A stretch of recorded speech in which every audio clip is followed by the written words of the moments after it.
Hello everyone, it's Ryan again at Dark Winter Moon, and today I wanted to talk about some tips for managing the holidays as a witch.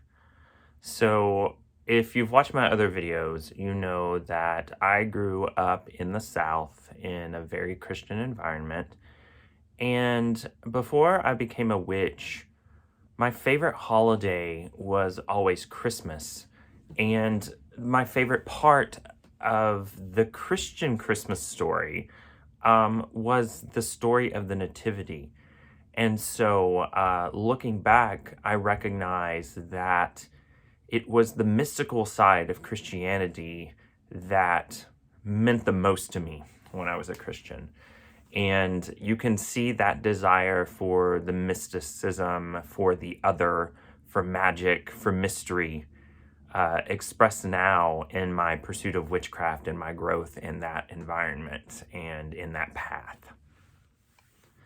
And so, one of the things that I think drew me to the pagan path, to the path of witchcraft, is what I have come to understand as a lack of this sort of deep mystery, this true spirituality that exists in Christianity and in many of the holidays I celebrated as a Christian.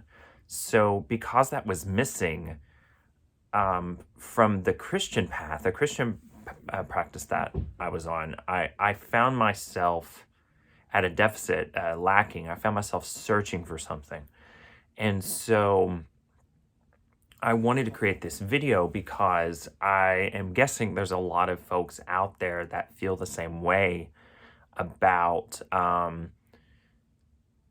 this lack of deep meaning in a lot of the practices that you grew up with. So today I wanted to share with you all some ways that you can recapture that meaning. Also, what I have found after I became a witch is that my family didn't change. They're still celebrating the same holidays that, for the most part, for me, lacked meaning. And at best, that can make you feel like an outsider as not part of the family. And at worst, depending on how obvious you are about it, that could have you ostracized from your family and friends. So the point of this video today is not only to show you how to bring meaning into these rituals and holidays that you probably grew up with for yourself, but also how to help you with the isolation that you may feel from your family. So let's get started. So as you can probably guess, for me, it's all about meaning. It's all about mystery. It's all about that deep spiritual connection with other that I have found when I do ritual and celebrate holidays in paganism.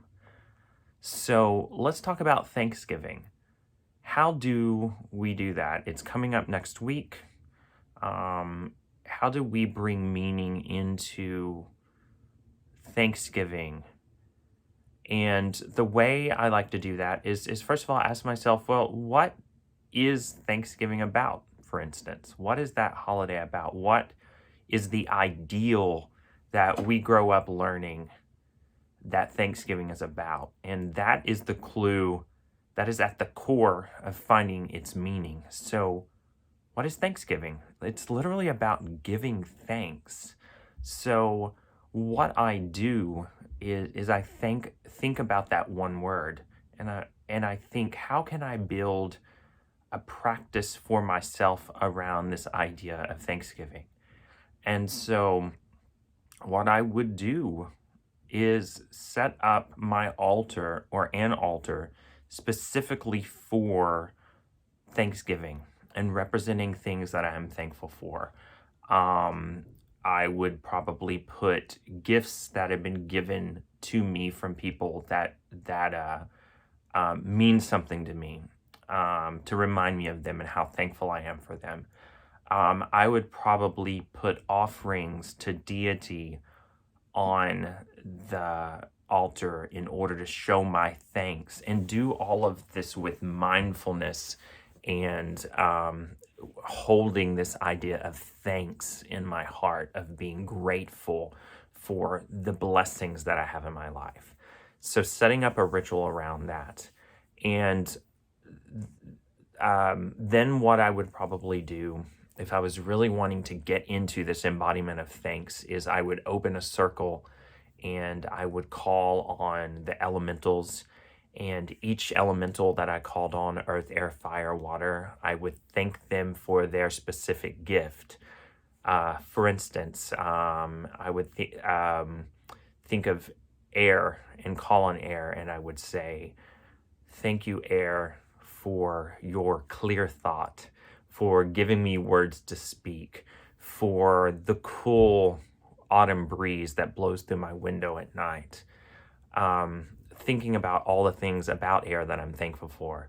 And then thank you, fire, for your warmth, for your heat, for your power and passion, for your will.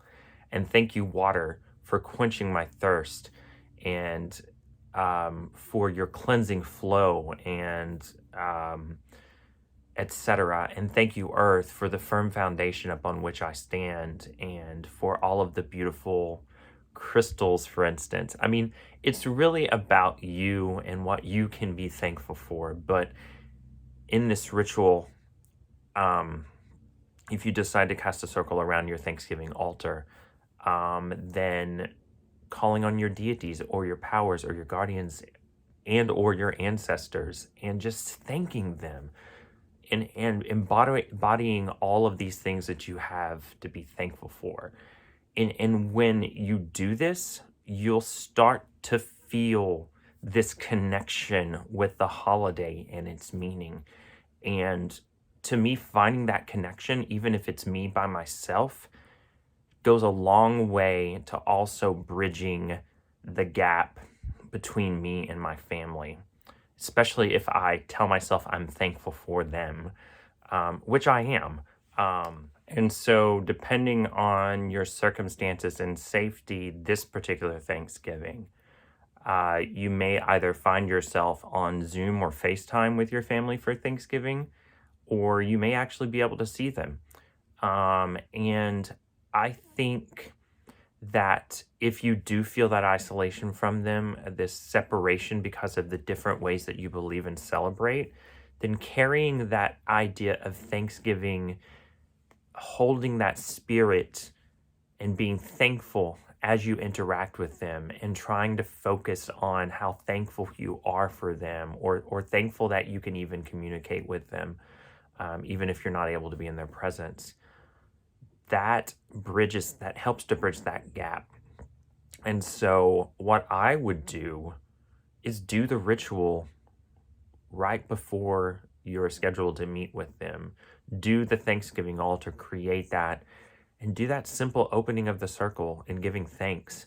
And then when you have the deities and powers there with you, asking them to help you embody that thankfulness and carry it with you into your interactions with your family, and to be able to maintain that feeling of thankfulness, that feeling of connection, and recognizing that despite your differences, you still have a connection with your family.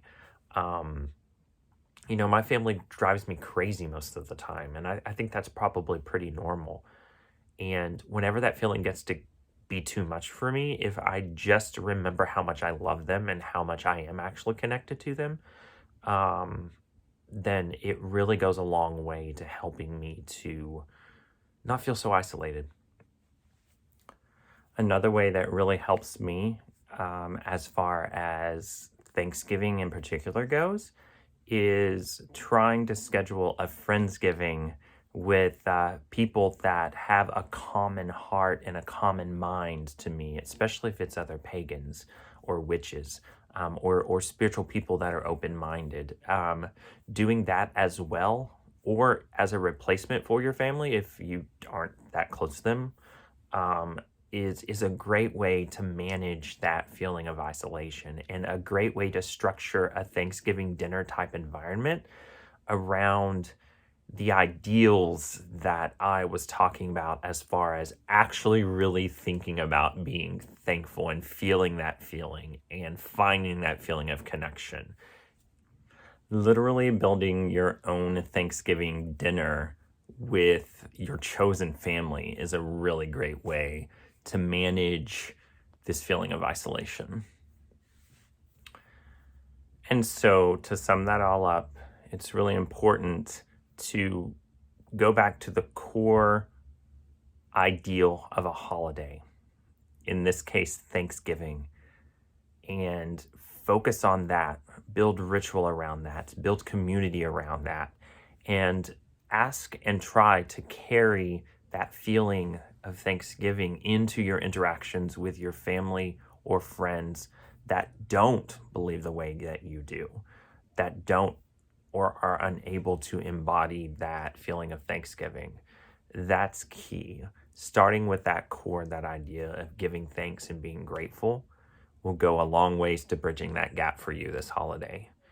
And I plan on doing another video specifically about how to do this same practice for Yule or Christmas. And between now and then, I would like to create a video around casting your own circle in a little more detail on how that could work with this. For now, I hope that this gives you some things to think about and helps you start building a ritual and practice around Thanksgiving and bridging that gap if you have that gap with your friends and family, and creating your own community, your own chosen family in a spirit of Thanksgiving. So as always, thank you so much for joining me with this. I wish you all the best. Blessed be. Take care.